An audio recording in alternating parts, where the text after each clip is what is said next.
Let's watch what happened, shall we? The video played. Crystal clear footage of Alexandra's BMW sitting at a red light, then lurching forward and slamming into Maria's minivan. You could see Maria get out, visibly shaken, checking on her kids in the back seat. Then Alexandra emerging from her car, looking at the damage and saying something. The audio wasn't perfect, but you could make out her words. Whatever. It's a piece of junk anyway. Then she got back in her BMW and drove around the minivan, running a red light in the process. The courtroom was silent as the video ended. I looked at Alexandra. Her expression hadn't changed. No shame, no recognition of wrongdoing, nothing.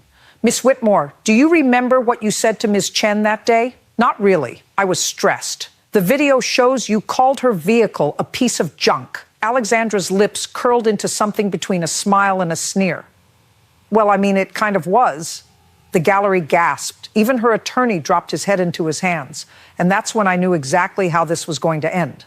I stood up from the bench. When I do that, everyone in the courtroom knows something significant is about to happen. I've been doing this long enough that certain gestures carry weight. Ms. Whitmore, I want you to think very carefully about what you just said. You stood here in my courtroom, watched footage of yourself fleeing an accident scene, and your response was to insult the victim's vehicle. Do I have that right? Alexandra shifted her weight. For the first time, a flicker of uncertainty crossed her face. I didn't mean it like that. How did you mean it? I just meant that my car is nicer. So obviously the damage to hers would be less expensive to fix. The logic was so backwards, so completely detached from reality that I had to pause. This wasn't just privilege. This was something deeper, more troubling. Your car is nicer, I repeated slowly. Therefore, the damage you caused matters less.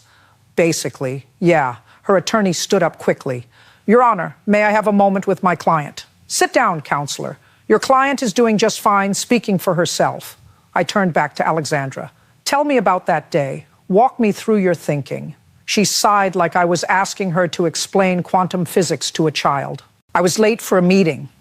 The light turned yellow and I tried to stop, but I hit the gas instead of the brake. It was an accident. That's why they call them accidents. And when you saw that you'd hit another vehicle with children inside, I checked. They looked fine. Kids cry over everything. Maria Chen, sitting in the gallery, made a small sound. I glanced over. She was holding a tissue, her face a mixture of anger and disbelief. Ms. Whitmore. Those children were terrified. They had nightmares for weeks afterward. The youngest stopped wanting to ride in cars. Alexandra's response was immediate. That's not my fault. That's their mom being dramatic and making them scared.